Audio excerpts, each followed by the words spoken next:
Hoje eu selecionei para conversar com vocês sobre o capítulo 5 do Evangelho segundo o Espiritismo, Bem-aventurados os aflitos, o item 23, que fala dos tormentos voluntários. Nós estamos numa época que antecede a Páscoa, né, a morte e ressurreição de Cristo, e eu acho importante que a gente possa refletir sobre o que nós viemos aqui cumprir, o que nós temos sim que passar como provas involuntárias, mas também sobre as coisas que nós colocamos como tormentos e como sofrimentos voluntariamente na nossa vida, né? Então o Evangelho começa com a seguinte explanação: os tormentos voluntários. O homem está incessantemente em busca da felicidade que lhe escapa sem cessar, porque a felicidade sem mescla não existe na terra.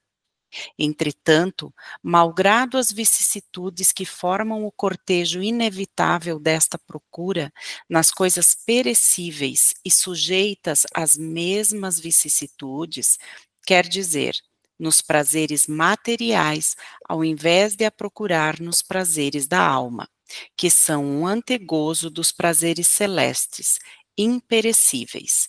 Em lugar de procurar a paz no coração, única felicidade real deste mundo, é ávido de tudo aquilo que pode agitá-lo e perturbá-lo, e coisa singular, parece criar propositadamente tormentos que não cabe senão a ele evitar. Então,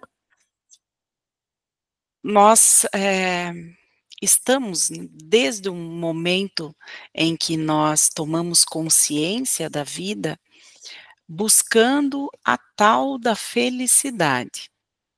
Mas o que vem a ser felicidade, né? A felicidade é um estado da alma perseguido por todas as criaturas, encarnados e desencarnados. Todos buscam esta felicidade, mas às vezes nós não conseguimos distinguir. Nós confundimos muito felicidade com alegria, infelicidade com tristeza, e às vezes é bom nós entendermos o que cada palavra quer dizer, para a gente saber o que realmente nós estamos buscando, o que está já fazendo parte da nossa vida, e o que nós, muitas vezes, estamos procurando e que não vai agregar em nada na nossa caminhada, né? Porque a felicidade, pegando só o significado de cada uma das palavras, né? Felicidade é um estado de consciência plenamente satisfeita. É satisfação, contentamento, bem-estar. Alegria é um estado de viva satisfação, júbilo e prazer. E o que viria a ser um tormento?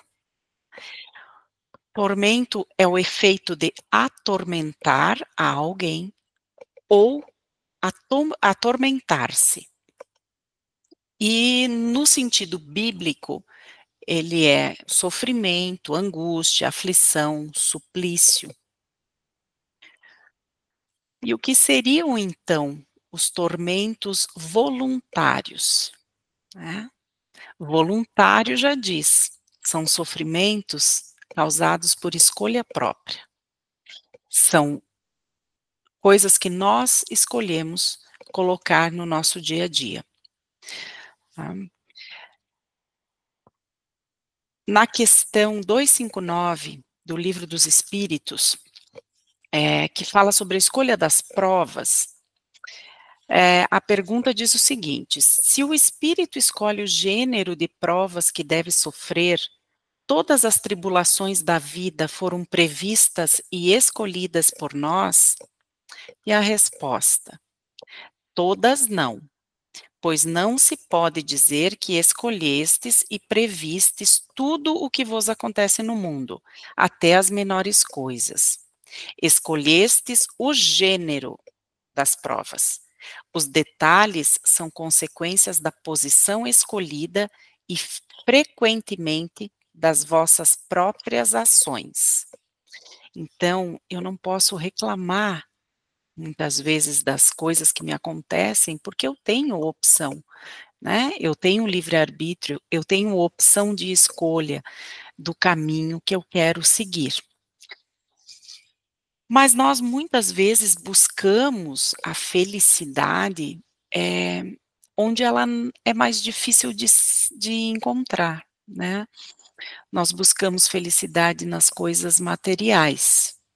Ah, eu serei feliz quando eu tiver a minha casa, quando eu tiver um bom carro, eu vou ser feliz quando eu conseguir conquistar um diploma na melhor universidade, eu vou ser feliz quando eu tiver uma casa na praia, quando eu tiver um sítio, quando eu tiver, muitas coisas materiais.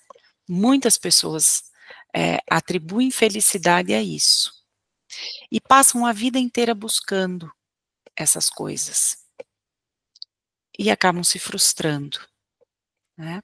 Não que você trabalhar para ter uma vida digna, uma vida com alguns pequenos luxos, uma vida onde você não precise se sacrificar tanto, seja errado, de maneira alguma.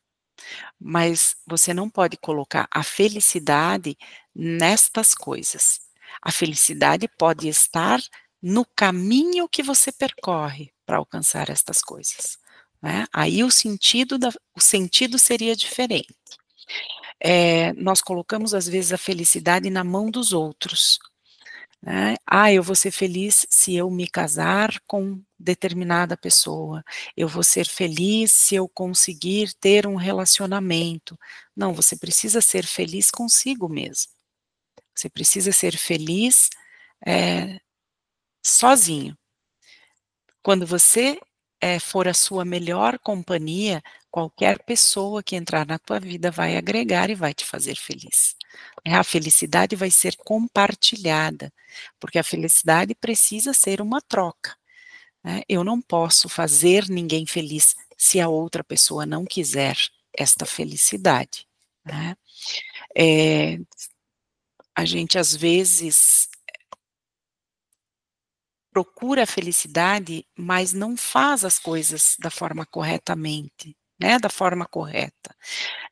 Pegando, por exemplo, no trabalho, eu não gosto que me chamem atenção, eu não gosto de ser repreendida, eu gostaria de ser bem elogiada, mas eu não cumpro com o meu dever, eu não faço o meu melhor, né, mas eu espero algo em troca que eu não cultivei para poder colher, né. Eh, quando falamos coisas que não devemos também, né, a maledicência, a fofoca, o julgamento sem conhecimento de causa, quando nós apontamos o dedo para o outro, achando que sabemos de tudo, né. Quando nós alimentamos, sentimentos que contradizem o amor e a caridade, né. Quando nós, ao invés de alimentarmos a benevolência, a complacência, a compaixão, né, nós acabamos, alimentando a ganância, né, o querer ganhar a qualquer custo, a soberba, o orgulho. Isso tudo também nos afasta da felicidade, tá. E cultivar a inveja e o ciúme, que talvez sejam, os sentimentos mais comuns que nós vemos, né, por aí. E que mesmo a inveja e o ciúme não sendo, algo que você possa ferir a pessoa fisicamente, né, mas quando você dirige esses sentimentos a alguém, é como se você estivesse atirando dardos energéticos naquela pessoa. E energeticamente, sim, você pode fazer mal, você pode ferir o outro, né. E vamos pensar o que seria a inveja e o ciúme, né. A inveja, ela é um sentimento, um pensamento meio distorcido, né, uma vontade meia distorcida, porque eu quero o lugar do outro, eu quero o que o outro tem. Mas muitas vezes não é nem perceptível e não é nem tão maldosa, né. Mas o ciúme é diferente, né, porque o ciúme eu, eh, eu não quero que o outro tenha, né. Eu sou possessivo com as coisas que eu quero para mim, né, eu não quero que ninguém tenha, é meu, né. Eh, Isso acontece muito nos relacionamentos, e é por isso que vemos aí, né, tantos crimes ditos passionais, mas que na verdade são por um ciúme excessivo, né, por uma falta de amor, uma falta do cuidado do pensamento, do cuidado espiritual. Então nós temos sempre que pensar nisso, que cuidar dos nossos sentimentos, né. Se lembrarmos, Mateus no capítulo 6, versículo 24, ele fala: "Ninguém pode servir a 2 senhores", né, "pois ou odiará um e amará outro, ou se apegará demais a um e desprezará o outro", né. Ninguém pode servir a Deus e a Mamom. Se nós colocarmos estes sentimentos como sendo 2 senhores, a felicidade e a infelicidade, nós não podemos seguir aos 2, não é? Nós temos que escolher qual o sentimento eu vou seguir. A alegria ou a tristeza, eu determino qual deles eu quero colocar na minha vida, né.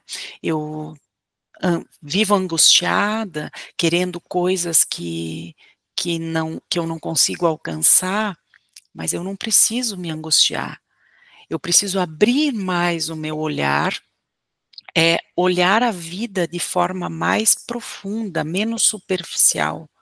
Abrir um pouco mais essa janela estreita da visão e entender que a vida é muito além do que nós vivemos aqui, terrenamente, né. Hoje, eu aqui estou transitando nesta terra com um corpo material, mas este corpo ficará. E esse corpo, eu abandonarei ele para seguir a minha vida espiritual. Então, se eu posso viver, o meu espírito é eterno, se eu posso sair daqui e continuar vivendo, que sentimentos eu preciso levar comigo, né?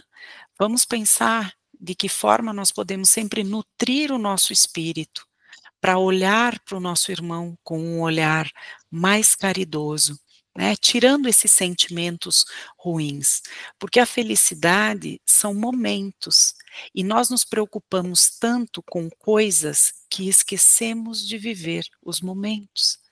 Nós nos preocupamos tanto com a linha de chegada, que nós perdemos, a oportunidade de olhar para todas as coisas bonitas que nós percorremos no caminho até a linha de chegada, né.